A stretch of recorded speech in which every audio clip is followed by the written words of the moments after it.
इफिसियों के नाम पौलुस प्रेरित की पत्री, अध्याय 1। पौलुस की ओर से जो परमेश्वर की इच्छा से यीशु मसीह का प्रेरित है, उन पवित्र और मसीह यीशु में विश्वासी लोगों के नाम जो इफिसुस में हैं, हमारे पिता परमेश्वर और प्रभु यीशु मसीह की ओर से तुम्हें अनुग्रह और शांति मिलती रहे। हमारे प्रभु यीशु मसीह के परमेश्वर और पिता का धन्यवाद हो कि उसने हमें मसीह में स्वर्गीय स्थानों में सब प्रकार की आशीष दी है, जैसा उसने हमें जगत की उत्पत्ति से पहले उसमें चुन लिया कि हम उसके निकट प्रेम में पवित्र और निर्दोष हों, और अपनी इच्छा की सुमति के अनुसार हमें अपने लिए पहले से ठहराया कि यीशु मसीह के द्वारा हम उसके लेपालक पुत्र हों, कि उसके उस अनुग्रह की महिमा की स्तुति हो जिसे उसने हमें उस प्यारे में सेंत मेंत दिया। हमको उसमें उसके लोहू के द्वारा छुटकारा अर्थात अपराधों की क्षमा उसके उस अनुग्रह के धन के अनुसार मिला है, जिसे उसने सारे ज्ञान और समझ सहित हम पर बहुतायत से किया, कि उसने अपनी इच्छा का भेद उस सुमति के अनुसार हमें बताया, जिसे उसने अपने आप में ठान लिया था, कि समयों के पूरा होने का ऐसा प्रबंध हो कि जो कुछ स्वर्ग में है और जो कुछ पृथ्वी पर है, सब कुछ वो मसीह में एकत्र करे, उसी में जिसमें हम भी उसी की मनसा से, जो अपनी इच्छा के मत के अनुसार सब कुछ करता है, पहले से ठहराए जाकर मीरास बने, कि हम जिन्होंने पहले से मसीह पर आशा रखी थी, उसकी महिमा की स्तुति के कारण हो। और उसी में तुम पर भी, जब तुमने सत्य का वचन सुना, जो तुम्हारे उद्धार का सुसमाचार है, और जिस पर तुमने विश्वास किया, प्रतिज्ञा किए हुए पवित्र आत्मा की छाप लगी, वो उसके मोल लिए हुओं के छुटकारे के लिए हमारी मीरास का बयाना है, कि उसकी महिमा की स्तुति हो। इस कारण मैं भी उस विश्वास का समाचार सुनकर, जो तुम लोगों में प्रभु यीशु पर है और सब पवित्र लोगों पर प्रकट है, तुम्हारे लिए धन्यवाद करना नहीं छोड़ता, और अपनी प्रार्थनाओं में तुम्हें स्मरण किया करता हूं, कि हमारे प्रभु यीशु मसीह का परमेश्वर, जो महिमा का पिता है, तुम्हें अपनी पहचान में ज्ञान और प्रकाश की आत्मा दे, तुम्हारे मन की आंखें ज्योतिर्मय हो, कि तुम जान लो कि उसके बुलाने से कैसी आशा होती है, और पवित्र लोगों में उसकी मीरास की महिमा का धन कैसा है, उसकी सामर्थ हमारी ओर जो विश्वास करते हैं कितनी महान है, उसकी शक्ति के प्रभाव के उस कार्य के अनुसार जो उसने मसीह के विषय में किया, कि उसको मरे हुओं में से जिलाकर स्वर्गीय स्थानों में अपनी दाहिनी ओर सब प्रकार की प्रधानता और अधिकार और सामर्थ्य और प्रभुता के और हर एक नाम के ऊपर, जो ना केवल इस लोक में पर आने वाले लोक में भी लिया जाएगा, बैठाया, और सब कुछ उसके पांव तले कर दिया, और उसे सब वस्तुओं पर शिरोमणि ठहराकर कलीसिया को दे दिया। ये उसकी देह है और उसी की परिपूर्णता है, जो सब में सब कुछ पूर्ण करता है। अध्याय 2। उसने तुम्हें भी जिलाया, जो अपने अपराधों और पापों के कारण मरे हुए थे, जिनमें तुम पहले इस संसार की रीति पर और आकाश के अधिकार के हाकिम अर्थात उस आत्मा के अनुसार चलते थे, जो अब भी आज्ञा ना मानने वालों में कार्य करता है। इनमें हम भी सब के सब पहले अपने शरीर की लालसाओं में दिन बिताते थे, और शरीर और मन की मनसाएं पूरी करते थे, और अन्य लोगों के समान स्वभाव ही से क्रोध की संतान थे। परंतु परमेश्वर ने, जो दया का धनी है, अपने उस बड़े प्रेम के कारण जिससे उसने हमसे प्रेम किया, जब हम अपराधों के कारण मरे हुए थे, तो हमें मसीही के साथ जिलाया। अनुग्रह ही से तुम्हारा उद्धार हुआ है, और मसीही यीशु में उसके साथ उठाया, और स्वर्गीय स्थानों में उसके साथ बैठाया, कि वो अपनी उस कृपा से, जो मसीही यीशु में हम पर है, आने वाले समयों में अपने अनुग्रह का असीम धन दिखाए। क्योंकि विश्वास के द्वारा अनुग्रह ही से तुम्हारा उद्धार हुआ है, और ये तुम्हारी ओर से नहीं, वरन परमेश्वर का दान है, और ना कर्मों के कारण, ऐसा ना हो कि कोई घमंड करे, क्योंकि हम उसके बनाए हुए हैं, और मसीह यीशु में उन भले कामों के लिए सृजे गए,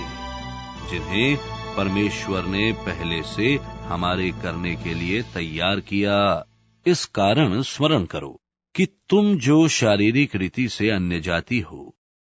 और जो लोग शरीर में हाथ के किए हुए खतने से खतना वाले कहलाते हैं, वे तुमको खतना रहित कहते हैं। तुम लोग उस समय मसीह से अलग और इस्राएल की प्रजा के पद से अलग किए हुए, और प्रतिज्ञा की वाचाओं के भागी ना थे, और आशाहीन और जगत में ईश्वर रहित थे। पर अब तो मसीही यीशु में तुम जो पहले दूर थे, मसीह के लोहू के द्वारा निकट हो गए हो, क्योंकि वही हमारा मेल है, जिसने दोनों को एक कर लिया, और अलग करने वाली दीवार को जो बीच में थी ढा दिया, और अपने शरीर में बैर, अर्थात वो व्यवस्था जिसकी आज्ञाएं विधियों की रीति पर थी, मिटा दिया, कि दोनों से अपने में एक नया मनुष्य उत्पन्न करके मेल करा दे, और क्रूस पर बैर को नाश करके इसके द्वारा दोनों को एक देह बनाकर परमेश्वर से मिलाए। और उसने आकर तुम्हें जो दूर थे और उन्हें जो निकट थे, दोनों को मेल मिलाप का सुसमाचार सुनाया, क्योंकि उस ही के द्वारा हम दोनों की एक आत्मा में पिता के पास पहुंच होती है। इसलिए तुम अब विदेशी और मुसाफिर नहीं रहे, परंतु पवित्र लोगों के संगी, स्वदेशी और परमेश्वर के घराने के हो गए, और प्रेरितों और भविष्य वक्ताओं की नेव पर, जिसके कोने का पत्थर मसीह यीशु आप ही हैं, बनाए गए हो, जिसमें सारी रचना एक साथ मिलकर प्रभु में एक पवित्र मंदिर बनाती जाती है, जिसमें तुम भी आत्मा के द्वारा परमेश्वर का निवास स्थान होने के लिए एक साथ बनाए जाते हो। अध्याय 3। इसी कारण मैं पौलुस, जो तुम अन्य जातियों के लिए मसीह यीशु का बंधुआ हूं, यदि तुमने परमेश्वर के उस अनुग्रह के प्रबंध का समाचार सुना हो, जो तुम्हारे लिए मुझे दिया गया, अर्थात ये कि वो भेद मुझ पर प्रकाश के द्वारा प्रकट हुआ, जैसा मैं पहले संक्षेप में लिख चुका हूं, जिससे तुम पढ़कर जान सकते हो कि मैं ममीह का वो भेद कहां तक समझता हूं, जो और समयों में मनुष्यों की संतानों को ऐसा नहीं बताया गया था, जैसा कि आत्मा के द्वारा अब उसके पवित्र प्रेरितों और भविष्य वक्ताओं पर प्रकट किया गया है। अर्थात ये कि मसीह यीशु में सुसमाचार के द्वारा अन्य जातीय लोग मीरास में सांझी और एक ही देह के और प्रतिज्ञा के भागी हैं, और मैं परमेश्वर के अनुग्रह के उस दान के अनुसार जो उसकी सामर्थ्य के प्रभाव के अनुसार मुझे दिया गया, उस सुसमाचार का सेवक बना। मुझ पर जो सब पवित्र लोगों में से छोटे से भी छोटा हूं, ये अनुग्रह हुआ कि मैं अन्य जातियों को मसीही के अगम में धन का सुसमाचार सुनाऊं और सब पर ये बात प्रकाशित करूं कि उस भेद का प्रबंध क्या है जो सबके सृजनहार परमेश्वर में आदि से गुप्त था, ताकि अब कलीसिया के द्वारा परमेश्वर का नाना प्रकार का ज्ञान उन प्रधानों और अधिकारियों पर जो स्वर्गीय स्थानों में है प्रकट किया जाए, उस सनातन मनसा के अनुसार जो उसने हमारे प्रभु मसीही यीशु में की थी, जिसमें हमको उस पर विश्वास रखने से हियार और भरोसे से निकट आने का अधिकार है। इसलिए मैं विनती करता हूं कि जो क्लेश तुम्हारे लिए मुझे हो रहे हैं, उसके कारण हियाव ना छोड़ो, क्योंकि उनमें तुम्हारी महिमा है। मैं इसी कारण उस पिता के सामने घुटने टेकता हूं जिससे स्वर्ग और पृथ्वी पर हर एक घराने का नाम रखा जाता है, कि वो अपनी महिमा के धन के अनुसार तुम्हें ये दान दे कि तुम उसके आत्मा से अपने भीतरी मनुष्यत्व में सामर्थ पाकर बलवंत होते जाओ और विश्वास के द्वारा मसीही तुम्हारे हृदय में बसे, कि तुम प्रेम में जड़ पकड़कर और नेव डालकर सब पवित्र लोगों के साथ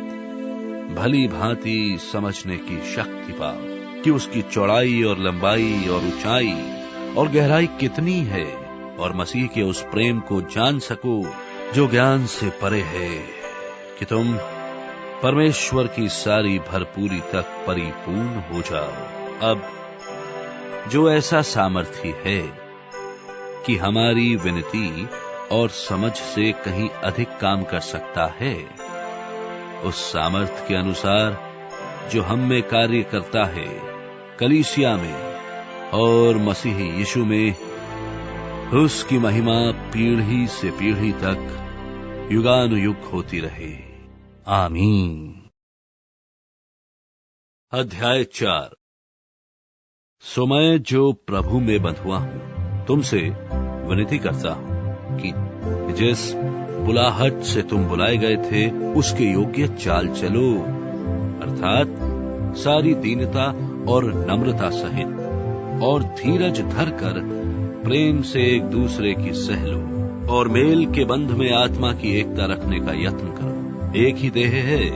और एक ही आत्मा, जैसे तुम्हें जो बुलाए गए थे अपने बुलाए जाने से एक ही आशा है, एक ही प्रभु है, एक ही विश्वास, एक ही बपतिस्मा, और सबका एक ही परमेश्वर और पिता है, जो सबके ऊपर और सबके मध्य में और सब में है। पर हम में से हर एक को मसीह के दान के परिमाण से अनुग्रह मिला है। इसलिए वो कहता है कि वो ऊंचे पर चढ़ा और बंधुवाई को बांध ले गया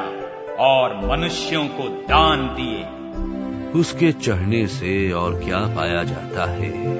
केवल ये कि वो पृथ्वी की निचली जगहों में उतरा भी था, और जो उतर गया ये वही है जो सारे आकाश से ऊपर चढ़ भी गया, कि सब कुछ परिपूर्ण करे। और उसने कितनों को प्रेरित नियुक्त करके, और कितनों को भविष्यद्वक्ता नियुक्त करके, और कितनों को सुसमाचार सुनाने वाले नियुक्त करके, और कितनों को रखवाले और उपदेशक नियुक्त करके दे दिया, जिससे पवित्र लोग सिद्ध हो जाएं और सेवा का काम किया जाए और मसीह की देह उन्नति पाए, जब तक कि हम सब के सब विश्वास और परमेश्वर के पुत्र की पहचान में एक ना हो जाएं और एक सिद्ध मनुष्य ना बन जाएं, और मसीह के पूरे डील डौल तक ना बढ़ जाएं, ताकि हम आगे को बालक ना रहें, जो मनुष्यों की ठग विद्या और चतुराई से उनके भ्रम की युक्तियों की और उपदेश की हर एक बयार से उछाले और इधर उधर घुमाए जाते हों, वरन प्रेम में सच्चाई से चलते हुए सब बातों में उसमें जो सिर है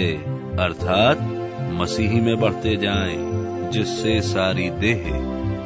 हर एक जोड़ की सहायता से एक साथ मिलकर और एक साथ गठकर उस प्रभाव के अनुसार जो हर एक भाग के परिमाण से उसमें होता है, अपने आप को बढ़ाती है कि वो प्रेम में उन्नति करती जाए। इसलिए मैं ये कहता हूं और प्रभु में जताए देता हूं कि जैसे अन्य जातीय लोग अपने मन की अनर्थ रीति पर चलते हैं, तुम अब से फिर ऐसे ना चलो, क्योंकि उनकी बुद्धि अंधेरी हो गई है और उस अज्ञानता के कारण जो उनमें है और उनके मन की कठोरता के कारण वे परमेश्वर के जीवन से अलग किए हुए हैं और वे सुन होकर लुचपन में लग गए हैं कि सब प्रकार के गंदे काम लालसा से किया करें। पर तुमने मसीह की ऐसी शिक्षा नहीं पाई, वरन तुमने सचमुच उसी की सुनी और जैसा यीशु में सत्य है उसी में सिखाए भी गए कि तुम अगले चाल चलन के पुराने मनुष्यत्व को, जो भरमाने वाली अभिलाषाओं के अनुसार भ्रष्ट होता जाता है, उतार डालो और अपने मन के आत्मिक स्वभाव में नए बनते जाओ और नए मनुष्यत्व को पहन लो, जो परमेश्वर के अनुसार सत्य की धार्मिकता और पवित्रता में सृजा गया है। इस कारण झूठ बोलना छोड़कर हर एक अपने पड़ोसी से सच बोले, क्योंकि हम आपस में एक दूसरे के अंग हैं। क्रोध तो करो पर पाप मत करो, सूर्य अस्त होने तक तुम्हारा क्रोध न रहे। और ना शैतान को अवसर दो। चोरी करने वाला फिर चोरी ना करे, वरन भले काम करने में अपने हाथों से परिश्रम करे, इसलिए जिसे प्रयोजन हो उसे देने को उसके पास कुछ हो। कोई गंदी बात तुम्हारे मुंह से ना निकले, पर आवश्यकता के अनुसार वही निकले जो उन्नति के लिए उत्तम हो, ताकि उसमें सुनने वालों पर अनुग्रह हो। और परमेश्वर के पवित्र आत्मा को शोकित मत करो, जिससे तुम पर छुटकारे के दिन के लिए छाप दी गई है सब प्रकार की कड़वाहट और प्रकोप और क्रोध और कलह और निंदा सब बैर भाव समेत तुमसे दूर की जाए, और एक दूसरे पर कृपाल और करुणामय हो। और जैसे परमेश्वर ने मसीह में तुम्हारे अपराध क्षमा किए, वैसे ही तुम भी एक दूसरे के अपराध क्षमा करो। अध्याय 5। इसलिए प्रिय बालकों की नाई परमेश्वर के सदृश्य बनो और प्रेम में चलो, जैसे मसीह ने भी तुमसे प्रेम किया और हमारे लिए अपने आप को सुखदायक सुगंध के लिए परमेश्वर के आगे भेंट करके बलिदान कर दिया। जैसा पवित्र लोगों के योग्य है, वैसा तुम में व्यभिचार और किसी प्रकार अशुद्ध काम या लोभ की चर्चा तक ना हो, और ना निर्लज्जता, ना मूर्खता की बातचीत की, न ठट्टे की, क्योंकि ये बातें सोती नहीं, वरन धन्यवाद ही सुना जाए। क्योंकि तुम ये जानते हो कि किसी व्यभिचारी या अशुद्ध जन या लोभी मनुष्य की, जो मूरत पूजने वाले के बराबर है, मसीही और परमेश्वर के राज्य में मीरास नहीं। कोई तुम्हें व्यर्थ बातों से धोखा ना दे, क्योंकि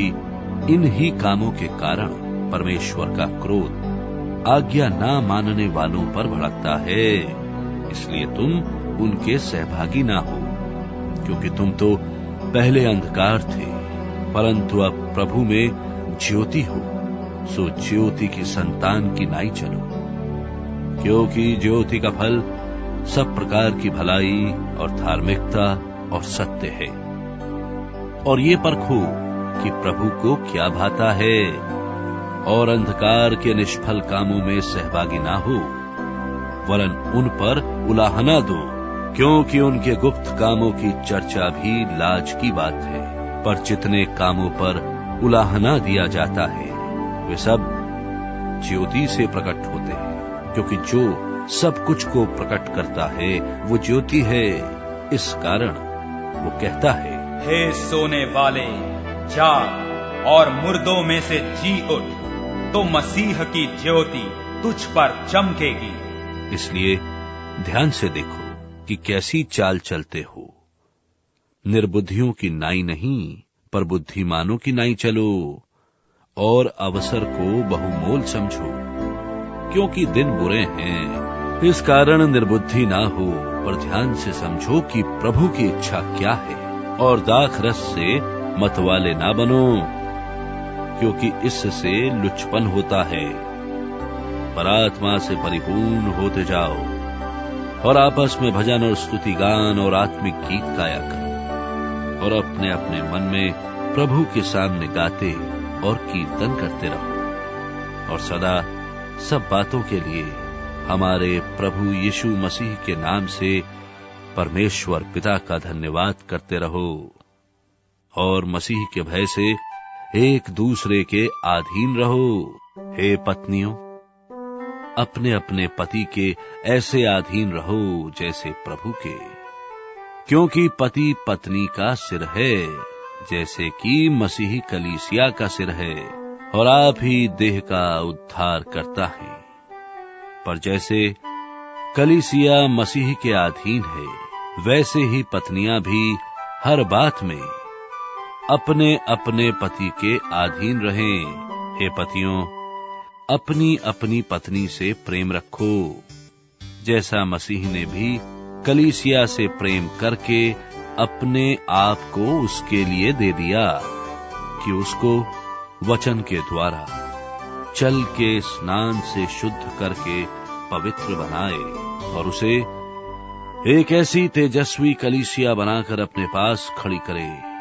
जिसमें ना कलंक, न झुर्री, न कोई और ऐसी वस्तु हो, वरन पवित्र और निर्दोष हो। इसी प्रकार उचित है